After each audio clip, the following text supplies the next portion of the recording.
Derek and Karen's car dropped down the ramp into the parking garage of the building which held the radio station. They raced past some parked cars to the elevator bays and came to a screeching halt. The only weapons they had were butcher knives and makeshift shields, but they prepared them and exited the car.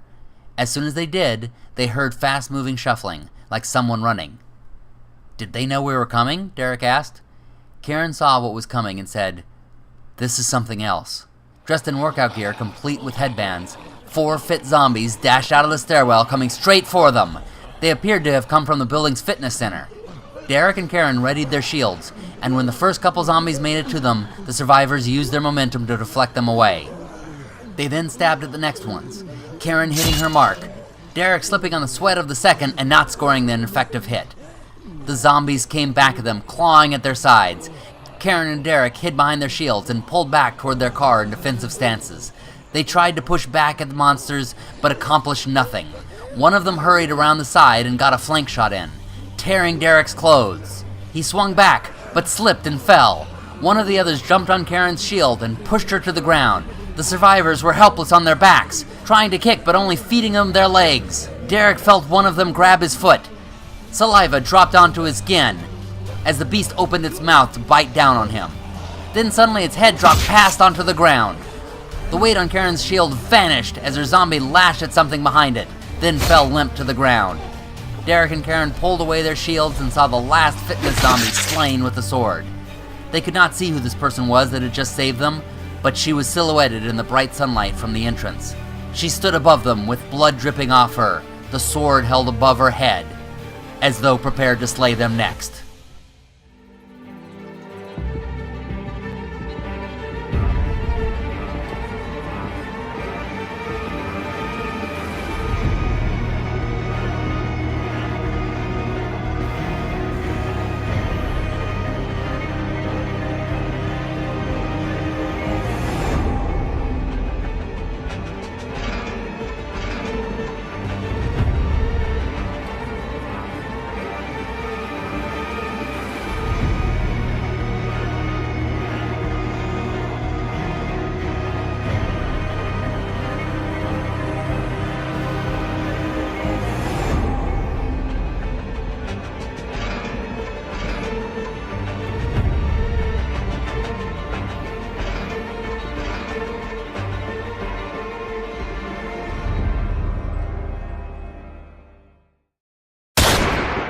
Nestor shot down one of the zombies close to the entrance of BWP, then a second.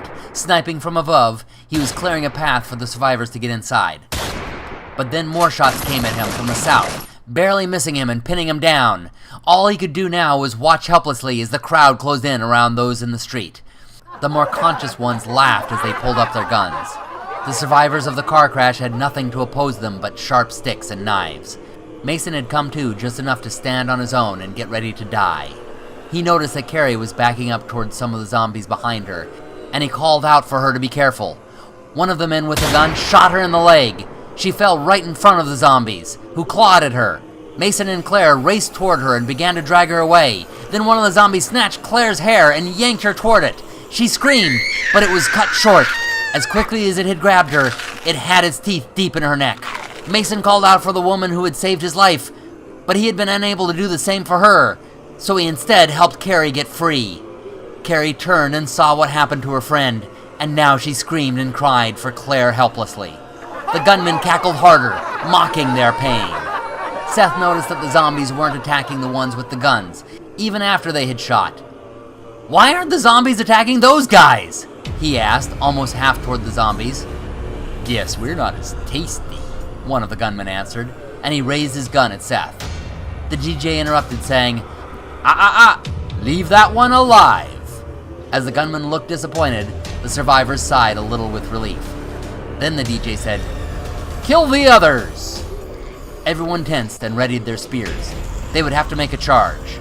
Then one of the gunmen said, "Just wound their legs and leave them for the dead to eat." The other gunmen laughed and cheered, and they raised their guns. Shots rang out. But instead of the car wreck survivors falling, the zombies near the entrance fell. The rattle of automatic machine gun fire now filled the air as 3 figures emerged from the gate, mowing down zombies. Nasiba and Ken fanned out to the sides, opening a clearing, and Tommy focused on the gunmen. They turned on him, but within 2 seconds they were all shot down. Unfortunately, he missed one in the crowd of zombies, and she had a bead on Tommy at close range. Then her head exploded, blown off by a perfect shot from the tower where Nestor was now clear to snipe from above. The path was clear, and the car crash survivors hurried into the gate. The mass of Walking Dead were not scared off by the gunfire, but rather drawn to it like flies to a bug zapper. There were so many that even the automatic fire would not keep up, so as soon as all the survivors were in, Tommy's team pulled back into the compound and closed the gate behind them. Nestor looked around and found why he was no longer being pinned down. The others who had been shooting at him were now climbing over the walls at other parts of the compound. He called into the walkie, 2 coming over the wall at Lake near Nickelodeon Studios, 3 more along Olive Avenue. He took a shot, then another, just barely missing. Nasiba handed the guns out to those who didn't have any, and Ken and Tommy led them out to the parts of the compound where they were coming in.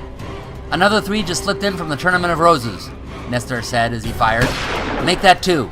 Ken knew the compound better than Tommy, so he led a team to the area that was harder to navigate while Tommy went after the ones along Olive Avenue. There was a wide clearing there, and they were able to shoot them down as they tried to run across it. Ken's team found one of their targets maneuvering around some buildings and shot him down. They got a glimpse of the other one, but she slipped by. Ken took chase as he called it in. Keiko knew this meant the person was coming toward her, so she grabbed out her pistol and leaned out the door. Sure enough, the killer was running right for her, so she lifted the pistol and fired, hitting the person square in the chest and knocking her on her ass. Nestor took down another target coming from the east, but he lost track of the third until he felt a bullet rip through his shoulder. He fell over screaming, and the others could hear him without the use of the walkie-talkies. Tommy and his team ran to where they heard the gunshot. They took defensive positions, but the invader never came. Finally, Tommy hurried forward a few meters and caught the last glimpse of the attacker jumping back over the wall to retreat. The battle was over. Back at DIY, Trish and Marion were trying to keep Bill comfortable, and most of all, quiet. They had come to terms with the fact that whatever was in his body now was fatal, and he could not be saved.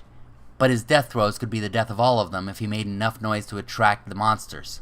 The gunfire down the street was distracting them, but it was also causing some of them from the opposite side of the building to walk past.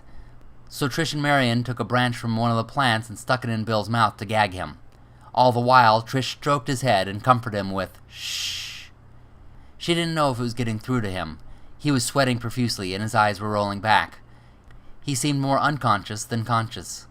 Marion asked Keiko over the walkie-talkie if they were going to be able to make a rescue attempt anytime soon.